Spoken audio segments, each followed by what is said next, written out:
The following video was sponsored by Dashlane.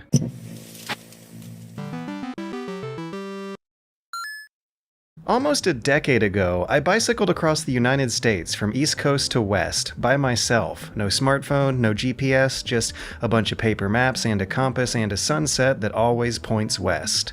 Another asset along the way was a website called warmshowers.org, a social network for bicycling tourists where families or campgrounds offer lodging for the night. So for 2.5 months, every other day, I would depend on the help of strangers to make it through the next couple days, carrying about 60 pounds of water jugs, dry food, repair parts, and camping equipment for 100 or so miles of bicycling, using human-powered transportation fueled mostly by Gatorade and trail mix. So, that whole experience might have a thing or two to do with why I ended up loving Death Stranding. I know that a lot of times when reviewers claim they feel a personal connection to a game, it's regarded as pretentious, but I don't know how to make it any clearer that I'm not pretending here. I really did this, and because of that, I really did feel a personal connection to the game.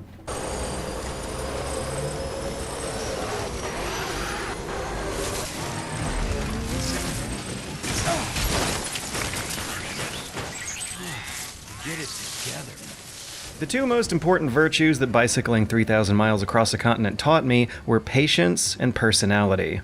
You're going nowhere fast. You gotta accept that fact and then develop a sense of humor about it all.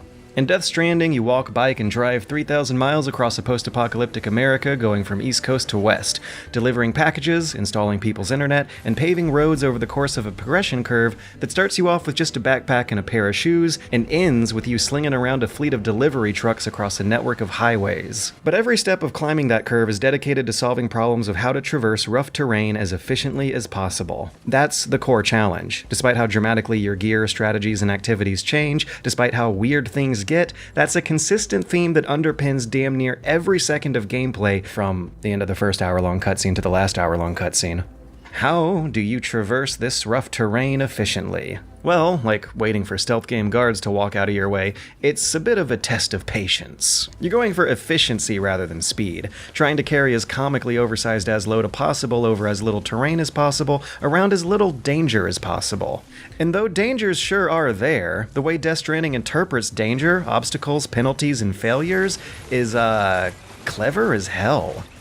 It's an M-rated video game pushed out by a first-party console manufacturer that has big, monstrous boss battles and nameless bad guy bandits who exist more to justify the FPS-style shooter system than anything else. And yet, I beat this game without ever really needing to, or hell, even feeling the temptation to, kill a single one of the very, very few human enemies that are in this game. This is a game where most of your enemies are hills, mountains, rocks, and the rain. Level design is passive dirt and pebbles and otherwise empty fields. Because at its core, Death Stranding is a non-violent action game. The millisecond-to-millisecond gameplay mechanics you're playing with are less about gamifying the blow-to-blow of a fight and more about gamifying a marathon, an introspective, self-facing endurance test, which for my metaphor felt like playing a gamified cross-country bike tour, which was an action-packed adventure where there was real danger, a real risk of death and injury, and I did get robbed. It was full of hundreds of interesting problems that could be turned into real interesting games, but, 8 to 10 hours of slowly bicycling in one direction all day is probably going to turn most normal people off. So how the hell did this video game try to make walking in just one direction all day fun for most normal people? I don't know if I'm normal since it worked on me and not others, but a long list of clever as hell game design tricks total up to the grand result of making Death Stranding's quiet time interesting. And in an endurance test of a game about walking by yourself in one direction for hours on end, all that quiet time's gotta be made interesting. So okay, here we go. Death Stranding is a game that asks you to think in terms of large-scale performance evaluations. Although you're not harshly penalized by the scoring system for it, every single step of your way there is taken into account both as you deliver packages and when you get paid. In the field, you're going to take a dramatic hit not to your health, but to your time, your rhythm, and your pacing if your character slips, falls, and the packages come spilling out. which happens easily because your character slips and falls easily. There's this feeling of multitasking micromanagement as I walk. I'm paying attention to Sam's movement animations, I'm remembering the trickling degradation of all his supplies, which is very MGS3 by the way, plus any kind of time limit I'm keeping track of, plus me visually processing and mentally planning around obstacles visible 5 to 20 seconds into the distance, while deciphering all that information to figure out how I should delicately half-hold this strange claw grip of strange pressure-sensitive analog controls along the way. So you're managing meters, inventory, and a steady rhythm of consistent inputs for 5 to 10 minutes at a time that'll add up to a dramatic release of all that tension, like when you're waiting to see your score at the end of a run, or mashing your way out of some ghosts chasing you. Actually, just multiply all that tension by 3 when I'm going through ghost areas, and the game has a wonderful sense of pacing to it. It's a calm, steady, stimulating navigation and management challenge that you maintain over time, which is bookmarked by very occasional splashes of excitement if you screw up. For so many reasons, I ended up really digging this gameplay from start to finish. I think I just described what's happening in my brain when I play, so let's talk about what's happening inside my eyeballs. Remember how I said every step of the way matters? That's because the textures on the ground underneath Sam's feet are important gameplay variables. My eyeballs are constantly darting from the ground underneath Sam's next step to the ground up to the horizon line, where I'm planning out my moves for the next few steps, up to the aesthetic, beautiful background where I'm looking at obstacles I'm going to be hitting 5 minutes for the next step. In other words, my eyeballs are visually processing a chronological flow of gameplay information that looks like a completely natural and organic landscape, which maximizes the utilized space on the screen, minimizing HUD elements and other non-diegetic floating interfaces. If you abstract this enough, you can see a visual flow of information here that's not that different from Guitar Hero? On the other hand, if you go back and play some old Metal Gear games, this is what your eyeballs are probably going to be looking at most of the time. Hell, if you go back a couple years and play Breath of the Wild, foot travel across large distances involves just 2 inputs with 1 piece of visual information for processing. There's rarely any reason not to go in a perfectly straight line, and this is what my eyeballs were glued to for a lot of that game. I know that walking, that navigation, is far more interesting than this in real life. And Death Stranding managed to make walking interesting in a game, so now I'm hoping that we'll be seeing a few more AAA games in the future experiment with ways to make walking more interesting than just holding a stick forwards. And that's something I have griped about for years. Hell, we've already standardized a lot of useless roll buttons that are just there to give the player something to do while walking forwards. Let's take it to the next step. If Gears of War can put a minor little minigame attached to its reloading button that you don't really gotta pay attention to, why can't the more slower-paced walkathons out there incentivize a little bit of strategic movement across the ground for, let's say, a little bit of a speed boost? So Death Stranding doesn't just have you hold the stick forwards and wait for your character to get there. You gotta decide whether or not you want to dance left and right around pebbles. Pebbles slow Sam down, rocks are a tripping hazard, and you don't want to jam downhill too hard in this game. That is, unless you're using the forward momentum boost downhill to your advantage, which is a viable strategy. Another clever game design trick here is from Mirror's Edge. Go forward in a straight line and Sam's speed boosts up. Go forward in a straight line with a real heavy load and it becomes very hard to stop or turn, which makes deciding whether or not you want to dance left or right around pebbles on the ground interesting. You have to commit to your own momentum. And this is a thing in real life downhill hiking, but in the game Sam speeds up to something absolutely unrealistically fast. That makes distances feel smaller than they actually are, which means you're not going to be spending an entire day doing nothing other than watching the same mountains in the distance get slightly taller, like when you're bicycling down US 90 West through Texas. Which brings to mind another classic game design trick. There's mountains everywhere. If you pack an open world map with tons of small little mountains that look like big mountains, you've created borders and sight lines. Players can cross these mountains in 5 minutes, but it'll still feel like they're covering much larger distances than they really are. So combined with that and Sam's actually pretty fast sprinting speeds, and the ground felt like it was moving out from underneath me at a pretty quick clip here. But time flies when you're having fun anyway, right? I've talked about my eyeballs, let's talk about my fingers. Death Stranding's delicate controls were something I really had to gradually get used to, like the inventory puzzle of making sure you're distributing weight evenly to the left or right, which is also a real thing. Strap weight on your front wheels, and turning in that direction takes way more pressure than before. If you don't have it right, you might end up having to bike for an hour or two leaning towards the one direction or you'll fall over. In the game, if you're ever having trouble with these weight-shifting button prompts, experiment with holding either the triggers or the stick only halfway down and just kinda tickling it, and start playing with what happens. Give it 6 to 8 seconds and your hand might find its way in a position and a stride that'll get you going a little faster than if you close out and go back into a menu. I also got flashbacks to that day where I had to carry my bicycle and the bags over my head while wading through a muddy swamp in Louisiana. The sleeping mat fell off and fell in the mud, and whenever that happened in Death Stranding, I just kinda shook my head and went, yep, yeah, I've been there before. That's fair. About time they turned that struggle into a game.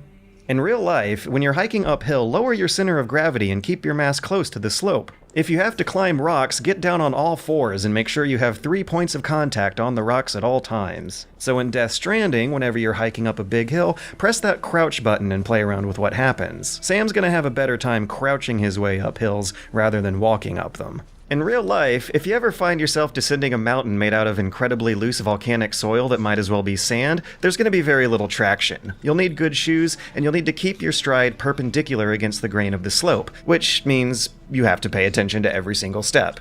So in Death Stranding, if you're packed with heavy gear and going down a rough mountain slope, focus on Sam's shoes and gently flow them into a zigzagging descent pattern with those half-held analog tickles. I realize that gameplay like that, even describing it like that, is not going to be everyone's jam, but I have a frame of reference here that makes this really exciting and personal and relatable to me.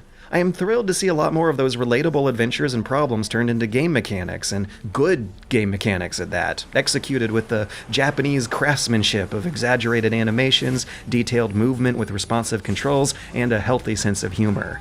Decisions require players to weigh their loadout against their time limit, against calculated risks, against their ability to control a clumsy, heavy character with a kind of lengthily maintained precision. And all those decisions you make flow into some very focused theming. Each new area and new gadget opens up clever new ways to explore the possibilities and the problems of how to traverse rough terrain as efficiently as possible. And it does justice to its fantasy. There's a real vintage romance to be a pioneering delivery man on the American frontier, with you wading through uninhabited wildlands to isolated families that gradually develop an infrastructure of signs, bridges, and roads as you connect together a network of construction made by other players. This makes a real kind of sense to me. I identify with the conflicts and problems presented by the millisecond to millisecond gameplay, and I feel like I have faced many of those same challenges in real life. And although it's not a familiar scenario for video games, I feel like I've grown up under pop culture influences where this scenario is depicted as a fun, adventurous fantasy.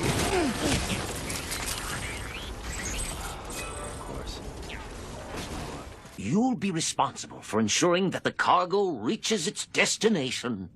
So I'm gonna be a delivery boy? Exactly. All right! I'm a delivery boy!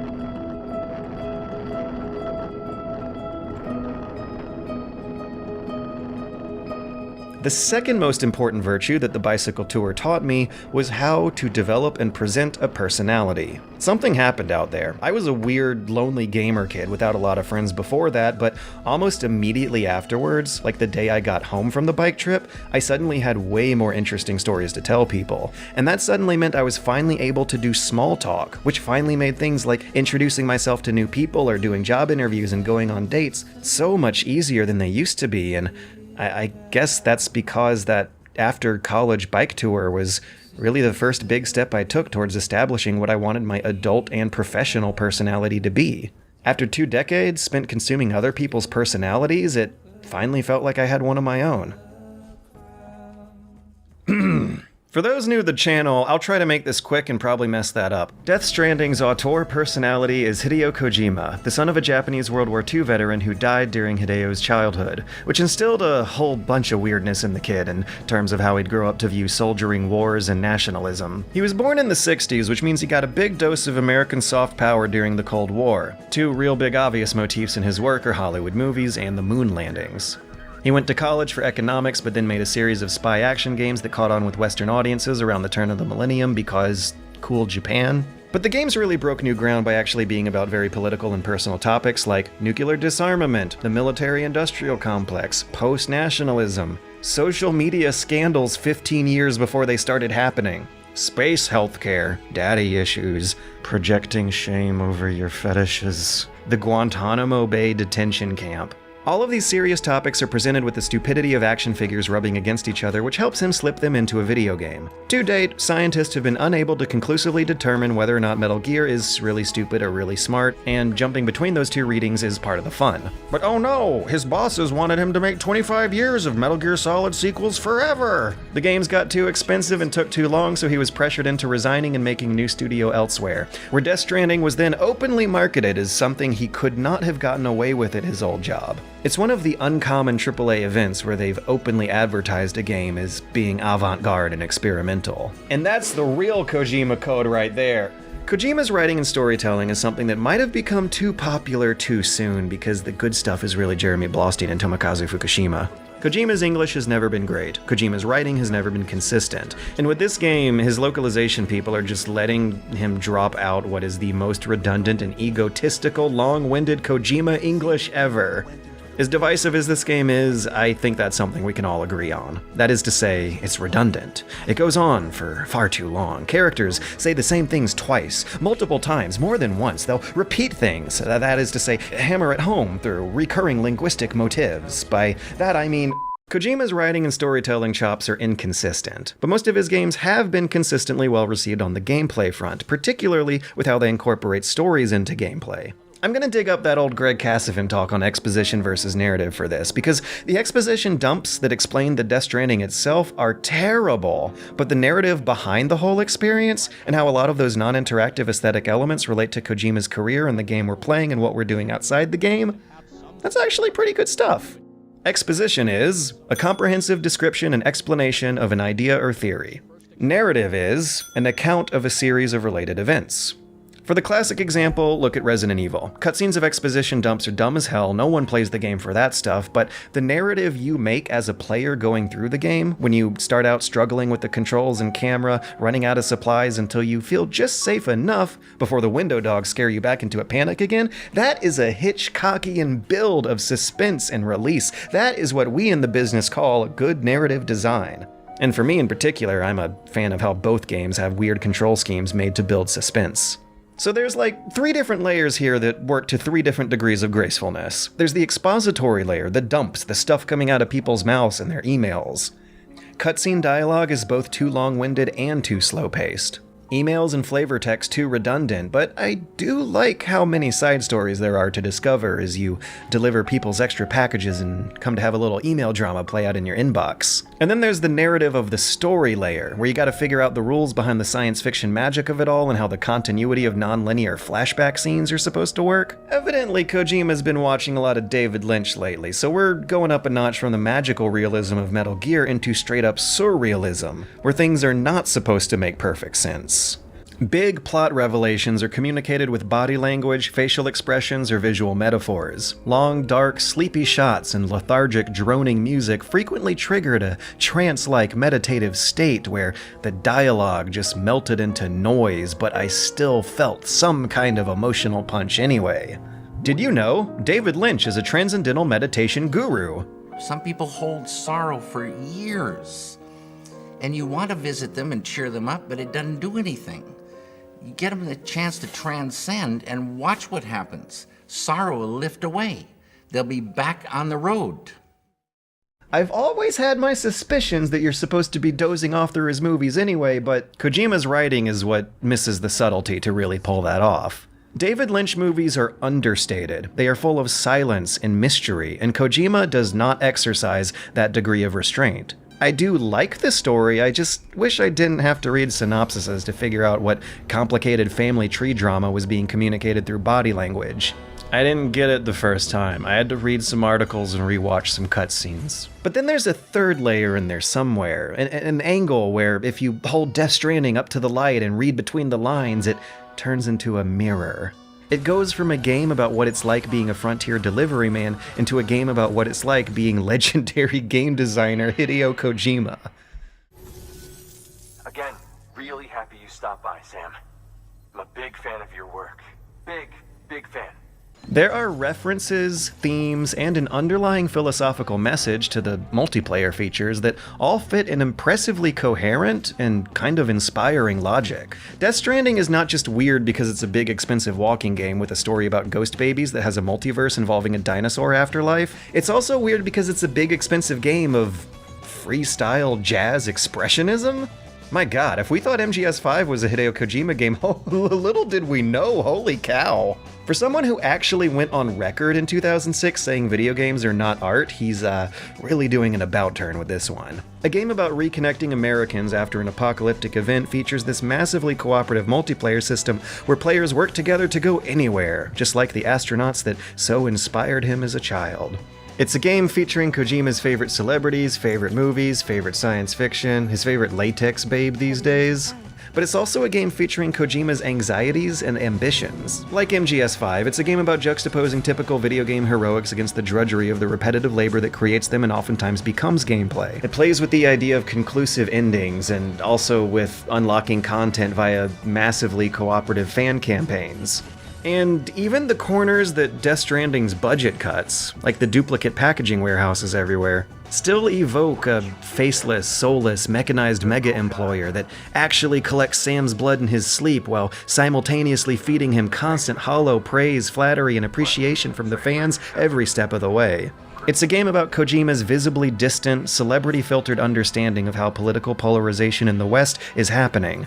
And that is not me looking too deep into it. This has been confirmed in interviews. The post-apocalyptic event of the Death Stranding is Trump and Brexit, and it's repeatedly hinted at in-game with the subtlety of a Kojima game, which means no subtlety at all. You're reconnecting Americans in particular after a terrible apocalyptic event using an electronic communication system that pays you in likes. Thanks for the help. No one's having children anymore. Oh, I wonder what that's a reference to. Death Stranding is a game about what it's like growing up to watch Kurt Russell struggle through the snow and the Thing. It's about how fun and relaxing it is to go on hikes with your friends. It's about how scary it is to become a father. It's about how Kojima can't Escape from New York. It's about how drastically different he thinks games could have been this whole time. And by the way, I did mention all the endless showering of empty praise you get, right? I'm a big fan of your work. Big fan. I guess that's what it's like being Kojima too. This is the most self-indulgent game I have ever played in my life. And you know what? I'm all for it. Honestly, my expectations were met. They were exceeded. After the release date trailer showed that Sam would pretty much talk like Sam Snake, and also it showed those corridor shooting sections, I actually ended up pretty surprised at how weird the final product really did turn out being. And after learning that it actually was about hiking across empty mountains all alone, I was surprised at how fun I ended up finding that hiking gameplay. I liked this better than MGS5, 4, and Peace Walker. But I'm more excited to see what kind of influence it has on other games. If this sparks a few years of games getting more detailed with their movement mechanics, if this sparks a few years of games that don't chase after high review scores, that explore more non-violent activities that still provide the thrills of a highly produced, slick action gaming experience, then I am all for it. Because within the usual genres of AAA gaming, within the world of all the first-person shooters and open-world sandbox collectathons that still play like games did a decade ago, within that world, I never would have found an experience that so completely captured memories of the best 2 months of my life. This is a game that should have happened a decade ago. So hey, if you've watched it this far, thanks. And if you're as afraid of connecting with people online as the game is, then keep your identity and passwords secure with Dashlane, who have sponsored this video with a 10% off discount for Super Bunny Hop viewers. Dashlane is an app for desktop and mobile devices that stores your passwords, address forms, and credit cards safely encrypted across multiple devices to help you stay connected no matter where you end up or what you're using. Dashlane also sends you relevant alerts if your favorite websites have been hacked and even includes a built-in VPN for bypassing region locks. So check out the link in the description, dashlane.com/superbunnyhop, and use the code SUPERBUNNYHOP for a 10% off discount to the premium features. Thanks Dashlane, and let's dash on to the next lane.